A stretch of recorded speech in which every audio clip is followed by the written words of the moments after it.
spouse was in the hall, and I invited him in to grab a seat, but he retreated quickly. Let's say that. Well, good morning, Joe. Good morning. Tell us, if you would, how things went in Tallahassee, what you learned about the process. Well, it was kind of the same as it was the last time I went up there. I mean, you know, we went in there and it was about a 15 or 20-minute interview, I guess, and they just asked me some general questions about, you know, some of the standard questions like, why do you want to do this, and some questions they wanted to know what I knew about the at that time unresolved issue of the death penalty, and whether what I thought the Supreme Court was going to do with that, and asked me if I would get death penalty certified if I became a circuit judge, and asked me about my background and some of those things. But it was kind of just the same thing as it was before. It was mostly mostly just, you know, staff attorneys that work up there that were doing the interviews. Were we to send you up again, would you do anything different? Would I do anything different? I don't think so. I mean, I don't know what I could do different if if there were something to do different. I am who I am, and I don't try to like be a chameleon and be one thing one way and another thing another way. I do what I do. I say, you know, who I am, and talk about my background, and so I'm not sure that there's anything I could do any differently than what I did last time.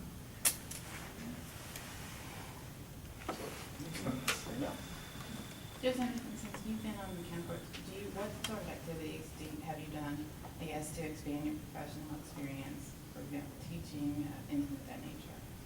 I've been teaching before I became a judge. I've been teaching for about 10 years, just as an adjunct professor for different colleges. I taught at Daytona State, I taught at Seminole State College, I've taught online for Everest University. I've taught classes in tort law, I've taught contract law, I've taught constitutional, criminal procedure, legal research and writing.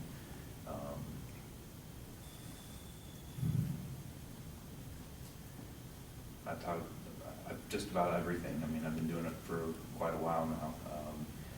In addition to teaching, I go to our conferences every year, and if there's any training, I've gone to a DUI adjudication lab that's put on every year where we talk about DUI law. I've been to a special conference last year. I went to a special conference on drug courts and veterans court. One of the things I've been heavily involved with down in Volusia County is establishing a veterans court program down there. I was involved with that when I was a prosecutor. I was assigned to go kind of be the state attorney's liaison, and then just really got very interested in doing that. I've stayed involved with that, and then Judge Beck and I and Judge Feigenbaum, we talked a few years ago about getting that going in earnest, and we've put a lot of time and effort into getting it started. Started our Veterans Court program down there 2 years ago, and we just started with one docket on the east side of the county, and pretty quickly realized that we were going to have to set up a second west side docket, and so we did that. And so I presided with the west side Veterans Court docket. Judge Feigenbaum handles the east side docket, and that's something that I've been very heavily involved with in this program. I'm really very happy with, and very proud that we've been able to get that up and running. It's, I think, been a very good thing based on what I've seen with the veterans who've come through the program. It's not a diversion program. It's not where you go through the program and charges get dropped. But the way we kind of have it structured in Volusia County is you go through the program. We have the veterans, the VA representative in the courtroom. We have our probation officer is a pretrial services officer who's also a retired Marine. We have people from Vietnam Vets of America, Red, White, and Blue Brigade, different veterans groups who act as mentors. They volunteer their time. The probation is free. There's no cost. If they have to do any classes, those are usually done through the VA for free. So it saves the vets a lot of money. And I think most importantly, it helps them to realize they're not going through the process alone, and that's one thing that I've seen with a lot of those guys who come through is a lot of times they're embarrassed about what's going on, and once they kind of get back in with these people who are either current or former military, it helps them to kind of realize they're not alone and kind of helps them get through the program more successfully. We have a very high success rate of people completing the program. So I know that's a little bit maybe off of what you originally asked me, but No, actually, it was on point. so. We asked Judge Moore-Stens before you, so we'll pose the same question to you. What sets you apart from her? We sent up 2 county court judges last time. It could be that we send up 2 again. What sets you apart from Judge Moore-Stens or other county court judges in the job that you do and how you do your job? Who you are as a person? Well, that's a hard question for me to answer because I don't work with Judge Moore-Stens on a regular basis. I know she has maybe different responsibilities here in Flagler County than what we have down there. I like her a lot. We've been worked on opposite sides of the courtroom for many years from each other. In fact, my first jury trial was as a prosecutor, was against Judge Moore-Stens as the defense lawyer, and she beat me. So I've always had a special place in my heart for Judge Moore-Stens. But I can't say anything bad about her. She's a great person. I like her. The only thing I can tell you is just, as far as who I am and what I do, I stay very involved with the community. I think, one thing that sets me apart maybe is just my level of involvement with the community. I don't know what she does with her time outside the courtroom. I would assume we're both probably, substantially similar in what we do in the courtroom. Outside of the courtroom, though, I stay very involved with, youth sports, with my kids, with my church, with scouts. My son, he just turned 18. He just finished his Eagle in December, about 2 days before his 18th birthday. But I stayed very involved with that. Congratulations, that's a family affair. It is, and it Well was. done. Yeah. So we were very happy that he got that done before his 18th birthday. Is that the deadline?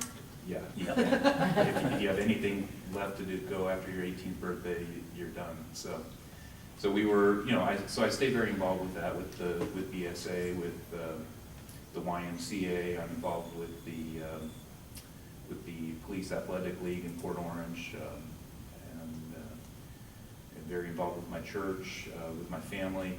I think maybe, one thing that I know Judge Moore-Stens has children too.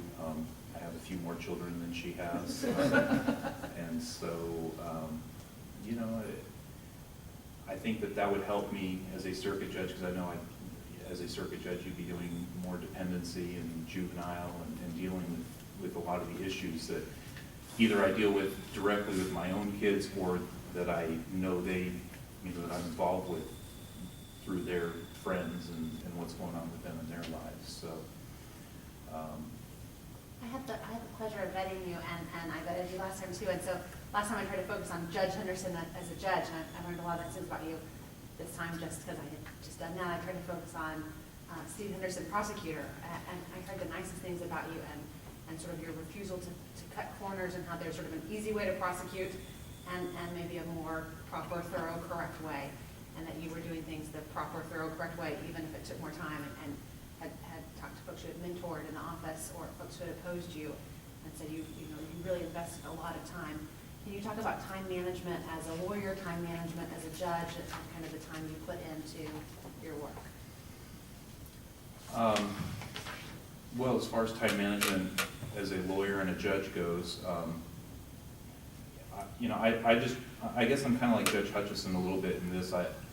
If somebody tells me they need an hour for a hearing, I set aside an hour for the hearing, and if we're 10 minutes away from the deadline and I can tell we're not even close to getting done, I will, if I don't have anything going on after that, I'll run over it. I don't care. I mean, I'm not a stickler as far as that goes. But if I've got, hearings back to back to back, I try to be respectful of everyone's time, and so I'll cut someone off, and we might run a few minutes over, but I try to stick to my schedule. I try to show up to court on time.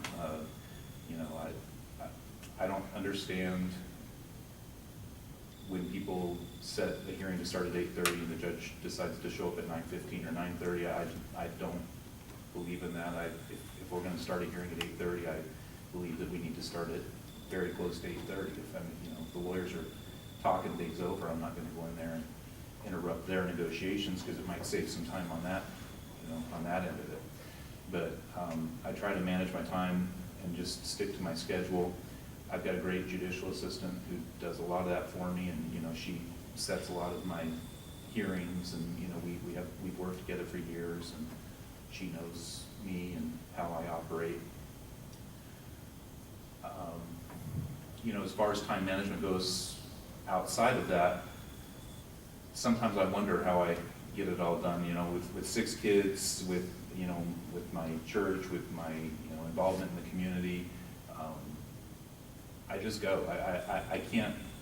I'm not trying to be evasive or obtuse. I just do my job, and I know what I got to get done.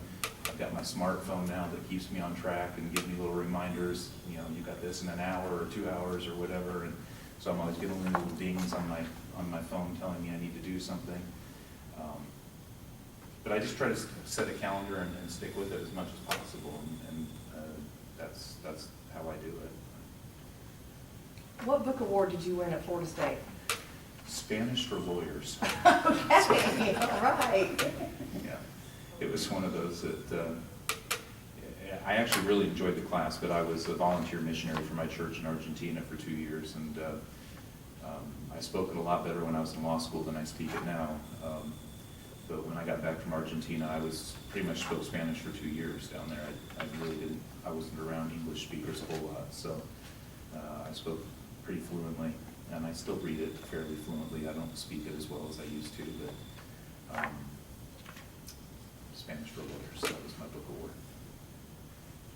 Well, Judge, thank you for coming in. You know our process. We'll let you know by the end of the day. Thank you.